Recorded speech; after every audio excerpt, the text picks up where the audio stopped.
Hello everyone, and welcome back to the letter. So today we're just gonna continue from where we left off. And the previous video we've started Hannah's story arc, and now we're just gonna continue from where we left off. I think she's just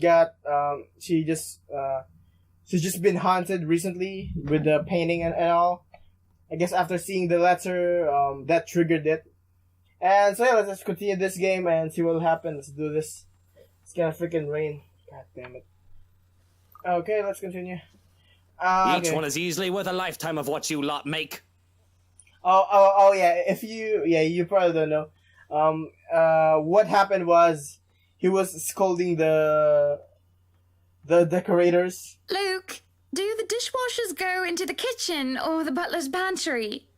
Pantry, Buttercup. Careful, Yeah. that's Emma. No, you there, put that down. You do not manhandle a Napoleon Abueva. Napoleon Abueva. I can see the exasperation, and I have to send the foreman an apologetic glance. Even Johannes rolls his eyes as he goes by. Considering Luke is always like this during a project, Johan and I have gotten used to it. Poor Marianne, on the other hand, looks a bit stressed at seeing the gigantic mess before quickly going back to work. I think the head just has to be perfect. Exactly the way he wants it. One little thing out of place, one little thing that didn't fit the image he clearly constructed in his head, and Luke gets bent out of shape. Sweetie, why don't we go and sort your suits upstairs? Let your Hans and Marianne and the foreman deal with the rest of the work. Yes, please do go before a blood vessel bursts. Bloodstains are so troublesome to clean. We have this, Mrs. Wright. Yeah, I skipped a dialogue there because I don't know why when I'm clicking it's not showing the next dialogue. This place has been arranged first so that we can get some rest no matter what state the rest of the mansion is in. I'm definitely glad I can just lie down on a soft, comfy bed after what has been a busy morning. Watching Luke act like his life depended on getting this move done is tiring all on its own. And to think I have a whole day of this ahead of me, I feel the bad dip inside me as Luke sits down with a sigh. Well, I can't wait for this to be over. I don't know. It's fun seeing you all fired up. Here at home and not at work, you know. You know I can't always be home, Hannah. I have a company to run, unless you've forgotten. I haven't forgotten. You're the one who insists on being there to make sure each and every little thing is under control. I just really miss you sometimes, and I wish you were at home more often. Why, if you're not careful, I might go a bit loopy and I'll start bringing cats home. But you're gonna become a cat And lady? soon enough, one day you'll find yourself going home to a farm just filled with felines that follow you everywhere. Oh, don't bluff. The things would shred up your precious furniture. Besides, you don't even like cats. True. Dogs are infinitely superior, of course. Oh, that will probably trigger some cat people. I'm gonna move here. But what about the wet dog smell? The mess? I'm not cleaning up after a mutt, no matter how cute. That's why you have a butler, you fuck! If you think about it, a cat would be better. Well, cats have stinky shits. You probably don't know that. Because you did clean cat shit. It's not always that we can just lie down and talk about those sorts of things. To joke around as if we're teenagers again, with very little problem in the way of responsibilities and roles. To hear his genuine, honest-to-goodness laughter is a rarity. This is the second time as of late, and I can only see it as signs of good things All to good come. points. I guess we could just have kids. That is, if you prefer dealing with soiled nappies and sick as opposed to dead birds, mice, and litter boxes. I've already told Marianne about turning the second bedroom into a children's room. I guess sometimes I don't know when I'm crossing a line. I didn't say that I'm a good comedian, did Not I? this again. Oh, he doesn't want What? kids. I wasn't being serious. It's not something you take the piss out of. Having a kid is a big responsibility, Hannah. It's not like you have a responsibility at home. Because the thing that you only need to do is to run the company, right? We've talked about this, haven't we? And having kids is Hannah's responsibility. I'm not ready to be a parent. I'd probably end up killing the little brat by the week's end. What should I say? I'm gonna save it here. Yes. Nothing changes. Okay.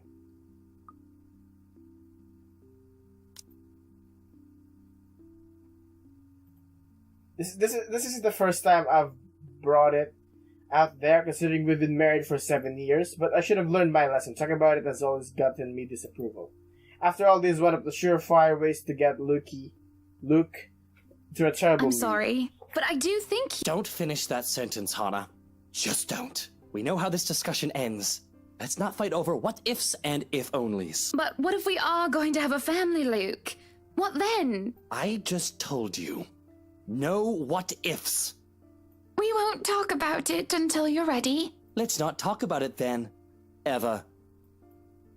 The silence that follows is stifling. I avert my gaze from him, favoring the view of our four-poster bed over seeing his embittered expression. Just thinking of how insensitive I am for bringing it up makes me sick to my stomach. Feel sick. We stay still, neither of us dare make the first move to leave. Until a crash from downstairs cuts through the tension. Oh, bloody hell, what is it now? I can't get away for 10 minutes without someone mucking something up. That better not be what I think it is. I know it's only an 8 million yen vase, but I swear, I'll... Yen? What? Are you in Japan? I don't stop him as he storms off, and he doesn't even bother to look my way. Yet I still feel his eyes boring into me. Alone, as per usual. I'm getting a new entry. Okay. I really should be used to it by now. I can feel the minutes tick by with me just lying there, feeling miserable and full of self-pity. I have rolled over to lie on my stomach at this point with my face buried into the pillows, when there's a knock at the door. Grumbling at them to go away doesn't work as a voice comes from the other Madam, side. the photographer from Luxury Living is here. Photographer? Wait, is that today? Oh yes, people had caught wind, I'm guessing wind, caught wind of our new mansion the very moment we left the open house. Luke had boasted he could acquire the property in no time and allowed a photo shoot for an interior design magazine to be scheduled today. Well, there were complications, and it took longer than it usually does. In a minute, Hansi. Johannes, if you could at least make it through the end. Tell them I'll be right down, Hansi. Oh, she's teasing him. Okay, the mansion garage has been one of the first things to be fixed up, aside from the bedroom. Although it's still a work in progress, it had a promising start, and I can already see the flower patches. Luke's favorite daffodil stands out easily, having been transplanted from the pots that used to litter the rooftop of our penthouse. Why, if the moving crew thought that Luke was being hard on them, they clearly didn't see the landscaper on his way out. The man looked like he was ready to faint, and Luke seemed ready to kill him by the end of the discussion. It's in the garden. Oh, it's what's his name? I forgot. It's Zachary, yeah. So he's the photographer for the Luxury Living magazine. Okay, Zachary. He is hard to miss. The hulk of the man that clearly did not belong, and the big backpack and suitcase he has with him makes him look much larger. It's a peculiar sight seeing someone who looks like he does handling little delicate things with such care. He looks up from the gardens and does a double take before a friendly face replaces his surreal Miss Wright, expression. yeah? Hi, Zachary Steele here from Luxury Living, ma'am. Hope you weren't waiting too long. But it looks like you're still moving in, huh? Thought for a second there my calendar was wrong and I came here too early. The one and only. Why is it flush? Welcome What's she to flushed on Maison me? de Right. And yes, we've been in the process of moving in as we were delayed. But it won't be a problem.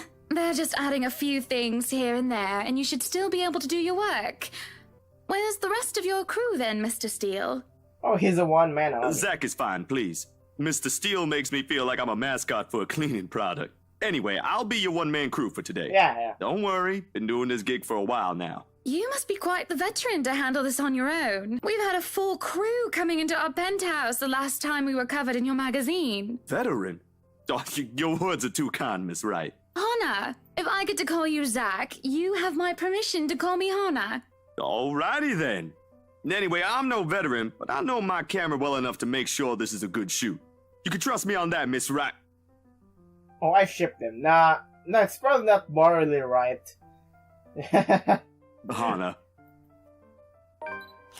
Zachary proves quickly enough that I can in fact trust him, his skills with the camera, and experience in this industry at the very least.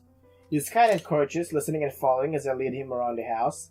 A really nice fellow, and he treats our household staff well whenever we cross paths with them.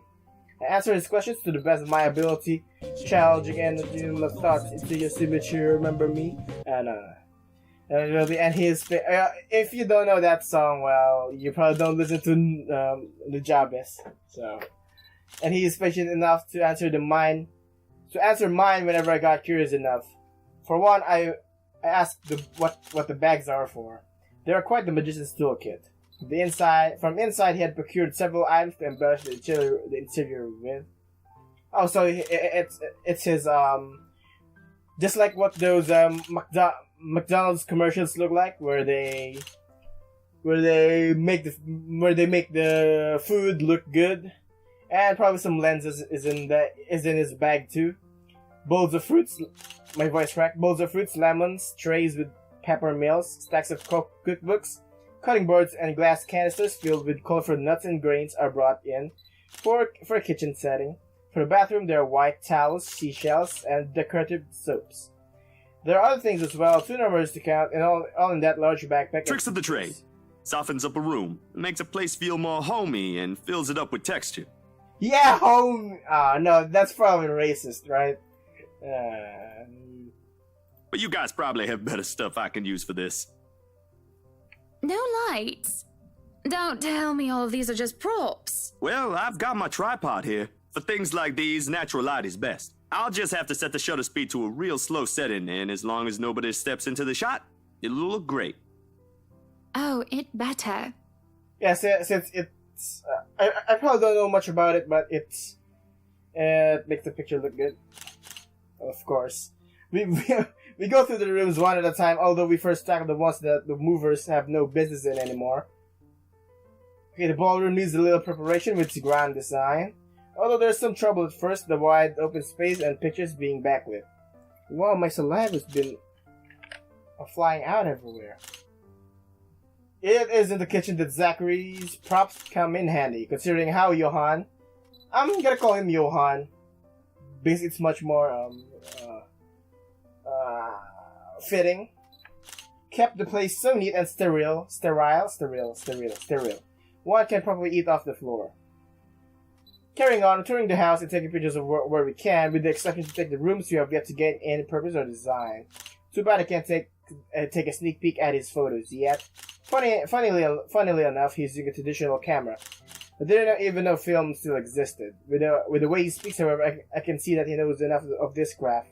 He knows enough about this craft that I'm not too worried about botched photographs.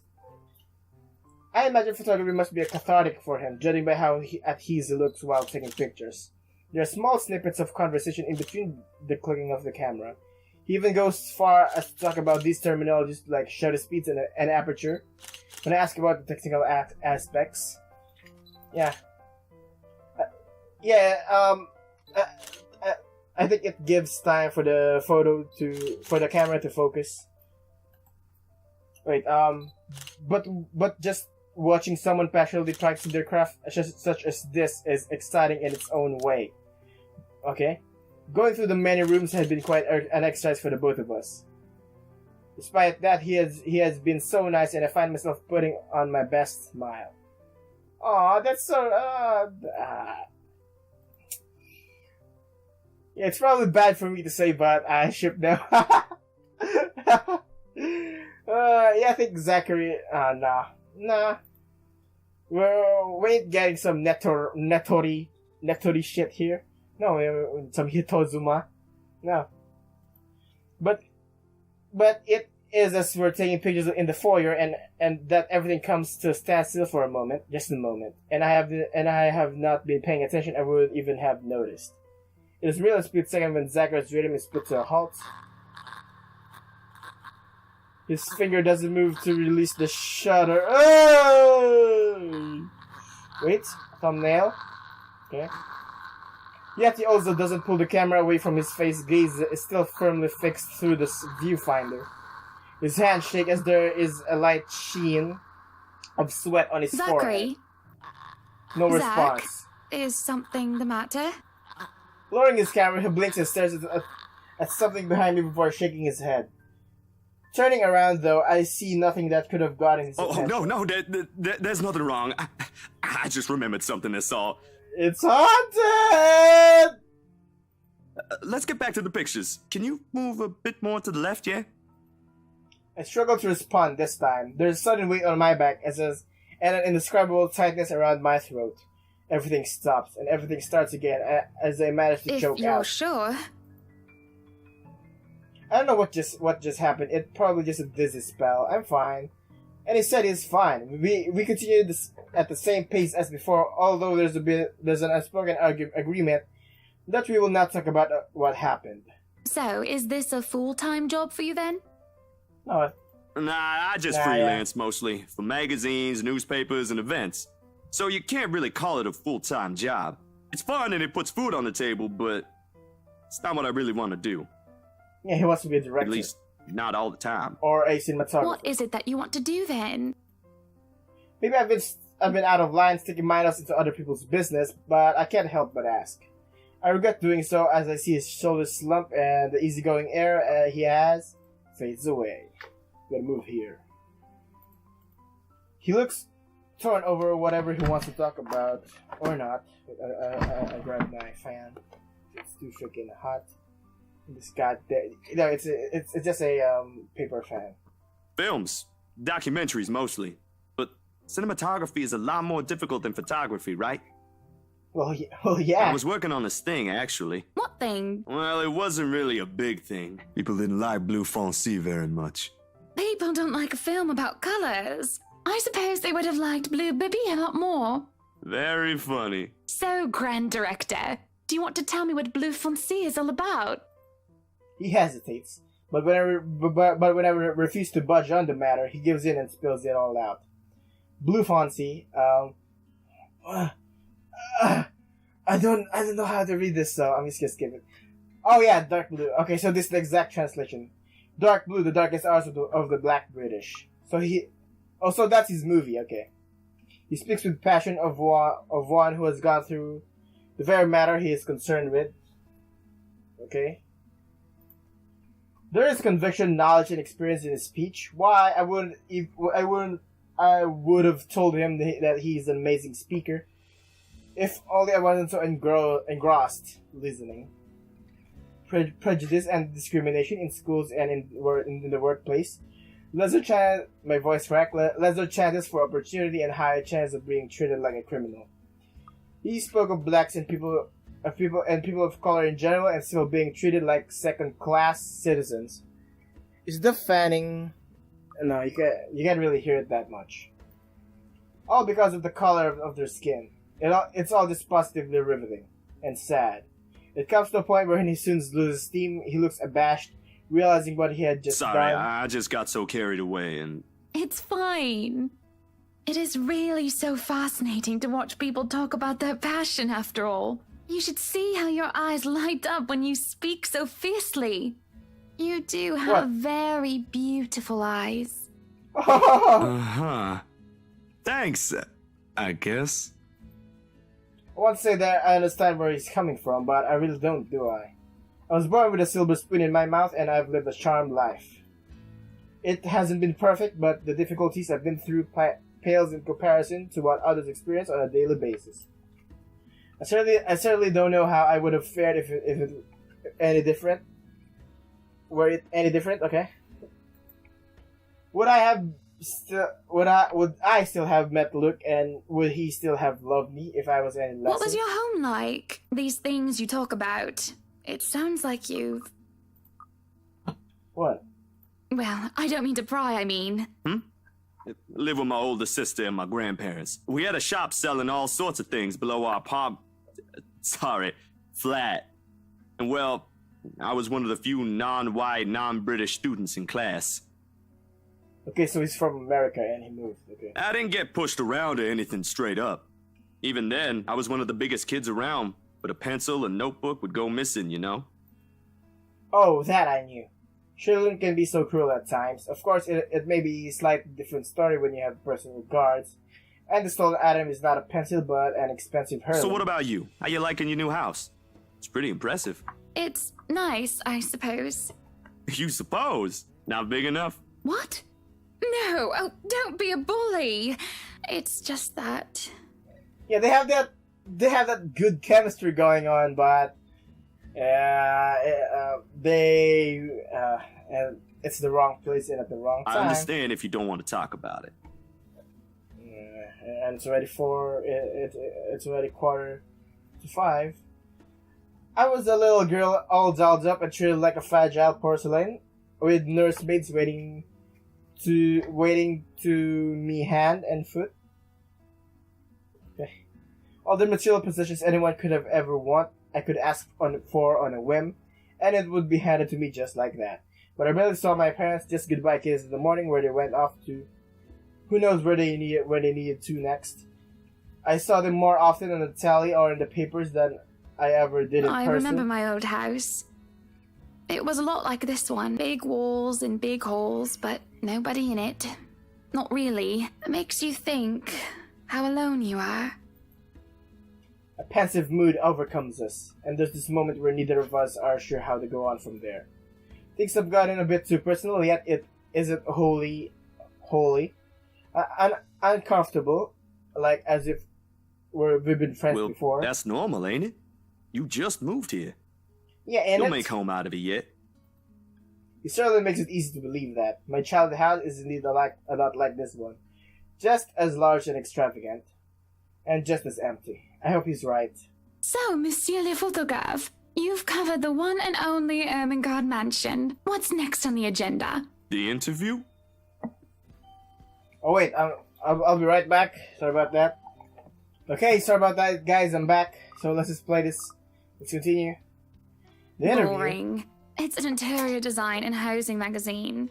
And they want to know what Miss Wright has to say about her interior design and house. Honor Wright thinks she bought a magnificent house that she can certainly brag about. Blah, blah. Boring. Okay. You know what they should print more of? What? I watched an interesting documentary the other day. Bleu Foncé, The Darkest Hours of the Black British. I recommend you watch it. Those are the things that people should know about. What do they care if I use a purple or green bowl of fruit in my kitchen? Well, people will buy some furnitures like those, and they'll think better of themselves because they have the thing that someone rich uses. People, right? Oui. People are shite. What do you think? Do I look good with this angle? I struck a pose while he's being busy, looking taken aback for a moment. Probably expected me to just go and say a crass word. But he recovers quickly, and after snapping a few shots, he grins. Vous êtes belle. What? Come on, people! English, please, English! You want copies of these ones? Yes, please. So, the big boy knows French. You must have wooed a few ladies. Unless you're into gents. Okay. Does he look like he's into gents? Either way, French is, after all, the language of romance. Well, yeah.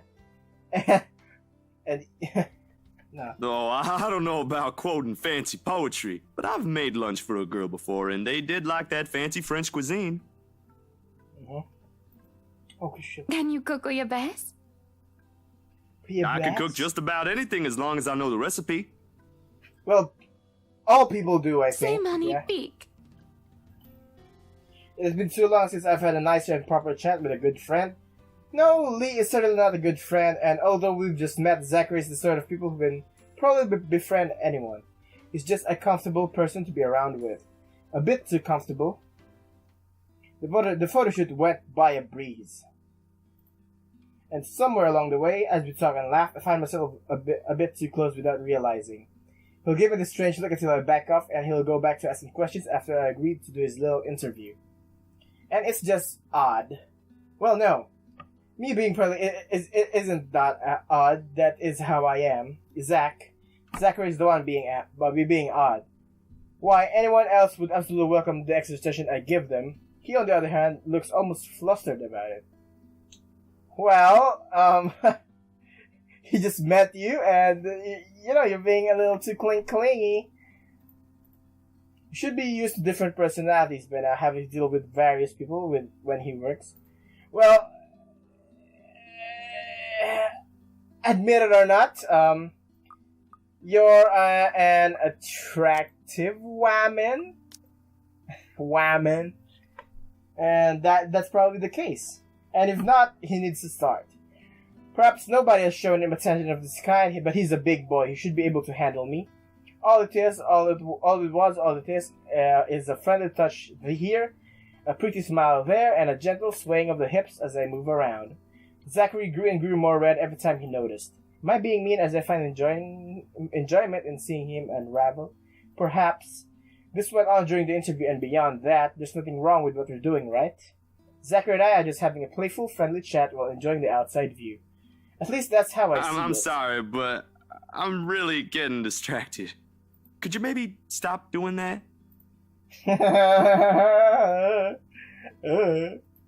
Stop? I'm not sure if you want to, though. Well, I'm gonna save here.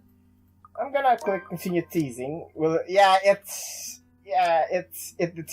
deteriorated. So I'm just gonna... I'll stop if it makes you uncomfortable, sweetie. Okay, so it increased. Okay, thank you. Sorry. No, I should be the one apologizing. Why, you're a shy one, aren't you, big guy? It's not that, but... He gestures on the ring on my finger, and lets the fact of the matter hang heavily between us. Being told implicitly that I'm too forward is not a common occurrence. I think I'm more stunned at the fact that he pointed it out rather than, being rejected. Not that anything is going to happen between us in the first place. It was just going to be some harmless flirting, right? So, you've never had a girlfriend? Let's take a look at the branching tree. So, we're like 45% in. No boyfriend either. Just in case you were gonna ask for that one next. Yeah, it's 2017. There's like a million gender roles. Like you can be an Apache helicopter. And you haven't even had your first kiss. Why are you asking that? That means you're open. I don't But want don't man. ask that. Do you want to have your first kiss today? Now you're just teasing again. I can't help it. I really, really can't, and I'm going to apologize lots later. Surely by the catty smile on my face, it's obvious that I'm just pulling his leg. Oh, sorry about that. The laugh I failed to contain certainly gives it away if it isn't obvious. But still, he lights up in embarrassment, stammering and sputtering objections. You're married, and this will be extremely unprofessional. I never said I would kiss you, silly. Oh, Yeah. Johans! No, what? No. Don't call your butler. She's Hannah. That would be for the better. I don't think his husband would appreciate it if I made him kiss another man. Okay, so Johan is, swings the other way around. Well, it's not bad, yeah. I do not think you can hear us from here either. But it is hard to think you're not taken, Zachary. Well, I think he can hear you. Why, whoever becomes your girlfriend will be so lucky to have you. You can cook and take wonderful photographs, wonderful meals, and wonderful memories. I can play guitar too. You can? Oh my. Wonderful serenades as well, then. Perhaps I can find a young lady who deserves a fine, strapping young gentleman like yourself. Let's not get carried away. Besides, I gotta be going. It's getting late and I got someplace else to be. Let's continue. I will be expecting you again soon, I hope. For a copy of my photographs, yes? Of course. I'll even deliver them personally. Just, don't try to make me kiss your butler when I drop by. As fate would have it, the very moment the words leave his mouth, Johann comes out of the house. Judging by the slight raise of his brows, he has heard only the tail end of the There sentence. shall be no kissing of any butlers under this roof. Danke. But you are not under a roof, are you, Hansi? To my amusement, he takes a step back, safely placing him within the threshold of the foyer and under the roof of the house. And just as ever, he is quick to return with a sardonic I am reply. now. As I was saying, madam, it's about time for supper. Will I be needing to set an extra place at the table? Oh, what? No, I was just leaving, actually. So, you have a good night, Hana, and you too, Hansi. It was nice to meet you, Zach, honey. You have a safe trip. Yeah, I kind of cringed about that. It's like seeing an awkward handshake. He nods, and the grin on his face as if they are goodbyes is the sweetest thing I've ever seen. I linger, looking out for him with his relatively tiny bicycle, backpack safely secured in the basket by the front, and suitcase tucked into the back. I watch as he went down the path back to Anslem village until he is nothing more than a blip in the horizon. I cannot help the small smile on my face as I go inside for supper. Entering the dining hall causes me so much confusion. Okay, we met Zachary. Great. Took a look at the branching tree. Okay, we're halfway there, I think. Alright, I'm gonna... Nope, we're not. We're still like 48 something. This the 50 right here. Yep, that's the 50. This the 50%. Yep, okay. Entering the dining hall causes me so much confusion. It's dark. For a moment I thought the electric work is not up to par. But that clearly is not the case, as every other room is bright with artificial light, with candles. Okay? Finding the light switch is a monumental task considering the size of my unfamiliarity with the room. To make matters worse, the darkness grants the room a different atmosphere, eerie and frightening. Takes longer than I thought to find the switch, something that we'll have to rectify later. Okay? My skin starts to prickle and there's a distinct feeling of being watched. It unsettles me and only spurs me on my search. When I do open the lights, there's a hiss. I'll turn the lights down, woman. He's drunk again? What the? You fucking drunkard, cunt! Am I swearing too much? There at the head of the home is my beloved husband, with his face in one hand and a glass in the other way. Perhaps I can let it go if it's only one glass of wine. However, I can feel myself go livid after seeing the toxic green liquid. Is that absinthe? Luke, what? That's absinthe. That's absinthe, isn't it? Oh, yes, it's absinthe. Are you drinking absinthe? Yes, You know absinthe. what the doctor said. Absinthe, Luke. Well, if you don't know what absinthe is, it's like it's an alcohol that people said that can cause hallucinations. Well, it's and it's highly alcoholic. Are you actively trying to kill yourself? Because if you are, we can just hit you with a bloody car! Honeybee, Buttercup, not too loud, please. Besides, it's Lelouch, not too strong. Just hair of the dog that bit me. Not too strong! Helps with the hangover, dearest. Helps with the hangover by creating another one. Dumb You idiot. drank. This morning, love, don't be mad. I just needed a few drinks, having to deal with those simpletons. And maybe I had one too much. You don't see me whinging about you leaving me to handle them on my own. I had to attend the photo shoot and interview with Luxury Living. You know that. Let's not make this about me, Luke. This is about you and your drinking problem and... Oh, I don't know, Hana, darling. Whoa. What's happening, dude? What if my drinking problem, as you like to call it, is linked to you? Why are you blaming? Why are you blaming? If we think about it that way, this discussion is about you. That was pretty mean of you, leaving me alone to do all the work like that. You can't use the interview as an excuse either, honey. I was informed the moment your little interview was done. So, what was it then, What were you doing? We're taking pictures of the house. Okay, I was talking with Zachary. The photographer for luxury living? Yeah, let's tell the truth because any lies can lead to bad relationships. And there's me passively trying to break up their marriage. Okay. I have no reason to tell lies. It's not like I'm guilty of anything. But as Luke's expression turns, he makes me feel like I am actually to blame for something. He has a way of making me laid bare with just a look that had really struck me when we first met years ago. That giant Negro.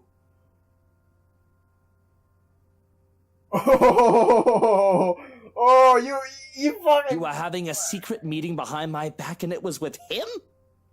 It's an interview, you fucking... It's an interview. What's wrong with you? What are you implying? I'm implying nothing. Well, you certainly is, judging from the... let's take a look. Let's hear it again. You were having a secret meeting behind my back and it was with him? See, you stupid cunt. Let's hear it again then. You were having a secret meeting behind my back and it was with him? Yeah.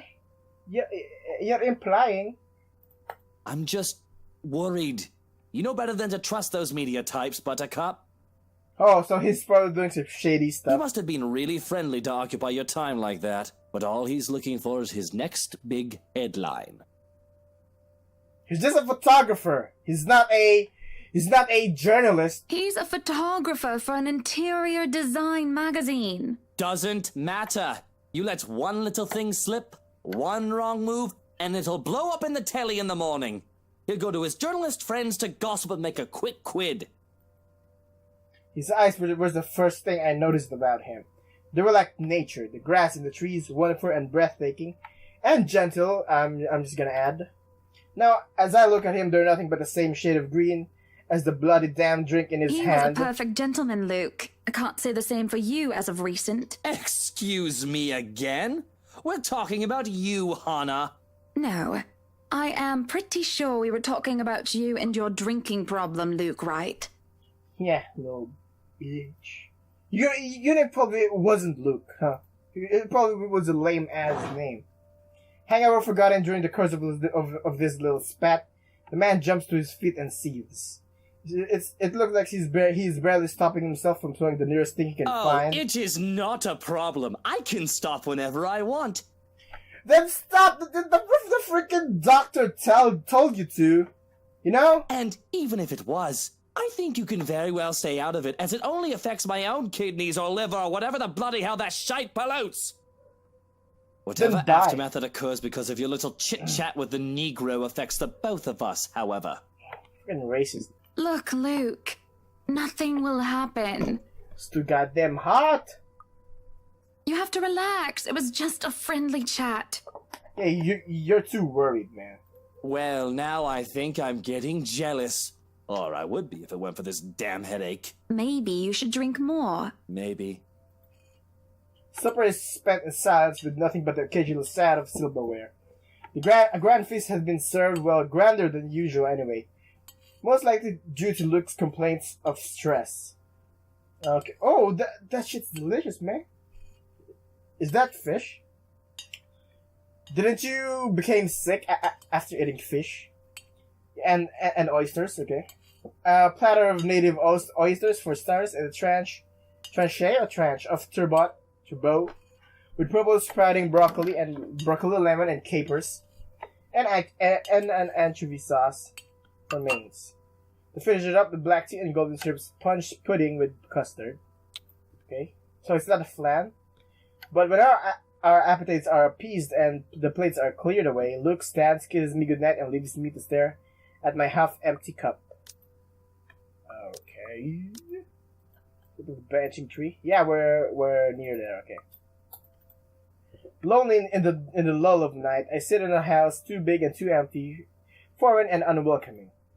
Even with its warm tone and homely decor, it feels cold. There's no need for tears, however. I know I can get through this every other obstacle I have faced before. There is a minor setback in what I hope will be a long and happy life. To remind myself that this place is for Luke and for our future children fills me with a renewed vigor. Besides, it looks like someone is having a cry already. The wailing is far away and muffled. Yet at the same time, it shakes me to my very core as I hear it. As if the suffering is just standing right beside me. Hearing it sends still down my spine and makes my skin prickle with goosebumps. Who is that? Curiosity sinks in as I follow the sorrowful sound of the kitchen. No. Oh, thank God.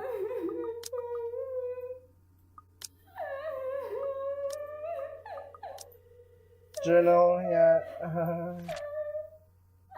Yes. Look at the branching tree. Yeah, we're here now. Okay, well, I'm gonna pause here, and I think I'm gonna end this episode here. So yeah, did you guys like? Wait, I'm just gonna mute it. So yeah, did you guys like this episode? We've had some character what's it called, character development happening between Zachary and Hannah, so that's good. And we saw Luke's another one of Luke's bad.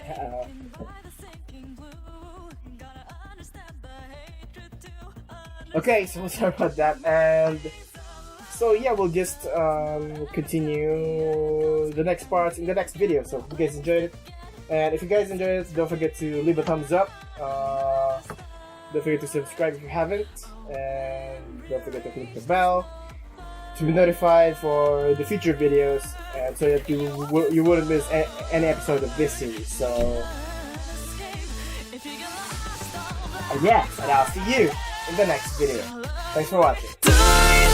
今にしか見つく自分の弱さもっと乗り換え